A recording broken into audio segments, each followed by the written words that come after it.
Hello everyone, welcome to my kitchen. আমার রান্নাঘরে তোমাদের সবাইকে ওয়েলকাম জানিয়ে আমার আজকের রেসিপি শুরু করছি। আমার আজকের রেসিপিটা কিন্তু খুবই ইজি আর খুব একদম সিম্পল আর খুব তাড়াতাড়ি হয়ে যায়, এক চটজলদি, আর খেতেও কিন্তু অসাধারণ হয়। আর বাড়িতে যদি কোনো গেস্ট আসে তাহলে তো এটা অবশ্যই ট্রাই করো, একদম তাড়াতাড়ি হয়ে যায় আর খেতেও কিন্তু খুবই ভালো হয়। তো চলো শুরু করি আজকের রেসিপি, ব্রেড মালাই রোল। তো তার জন্য কড়াতে আমি প্রথমেই দিয়ে দিলাম 3 থেকে 4 চামচ মতো নারকেল কোড়া। তো নারকেল কোড়াটা দিয়ে আমি কিছুক্ষণ এটা নাড়াচাড়া করে নেব। তো নাড়াচাড়া করার পরে এখানে আমি দিয়ে দিলাম চিনি। চিনিটা কিন্তু নিজেদের স্বাদ অনুযায়ী দেবে, যে যেমন মিষ্টি খেতে পছন্দ করো সেই অনুযায়ী কিন্তু দেবে। চিনিটাও দিয়ে আমি কিন্তু এটা নাড়াচাড়া করে নিলাম।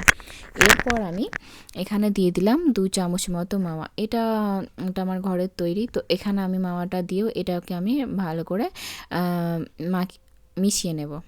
তো দেখো আমার ডোটা কিন্তু রেডি হয়ে গেছে, ভেতরে পুরটা রেডি হয়ে গেছে। এবার এটা আমি সাইডে রেখে দিলাম। এরপর এখানে আমি মালাইটা তৈরি করে নেব। তার জন্য এখানে আমি দুধ দিয়ে দিয়েছি। তো এটা দেখো জাল দিয়ে কিন্তু অনেকটাই কমে এসেছে। এবার এখানে আমি দিয়ে দিলাম চিনি, আর দিলাম এখানে হালকা ফুড কালার। কালার তোমাদের পছন্দ না হলে নাও দিতে পারো, অপশনাল। আমার কালারটা ভালো লাগে তাই দিয়েছি। তো কালার দিয়ে এটাকে খুব ভালো করে নাড়াচাড়া করে এরপর এখানে আমি দিয়ে দিলাম এলাচ দুটো ফেটিয়ে। এটাকে দিয়েও খুব ভালো করে নাড়বো। তো দেখো এটা মালাইটা কিন্তু আমার রেডি হয়েই গেছে। তো এটা আমি সাইডে রেখে দিলাম।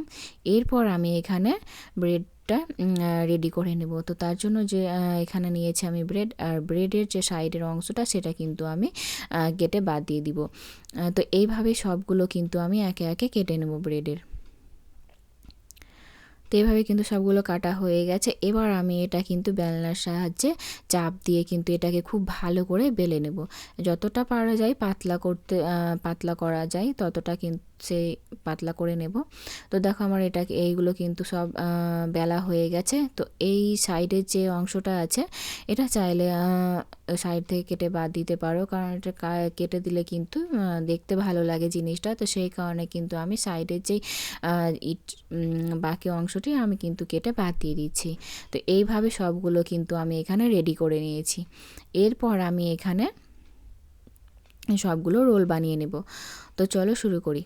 তো দেখো এখানে আমি কিন্তু ব্রেড নিয়ে নিয়েছি, আর যে আমি পুরটা রেডি করেছিলাম সেইগুলো কিন্তু আমি রোল করে করে রেখে দিয়েছিলাম। তো এইভাবেই সবগুলো কিন্তু বানিয়ে নিতে হবে। এটা একদমই ইজি, কোনো ঝামেলা নেই, আর খুব তাড়াতাড়ি হয়ে যায়, খেতে কিন্তু অসাধারণ হয়। তো এইভাবে কিন্তু সবগুলোই আমি রেডি করে নিব। তো দেখতেই পাচ্ছ কত সিম্পল। তো এইভাবেই কিন্তু আমি সবগুলো রেডি করে নিয়েছি।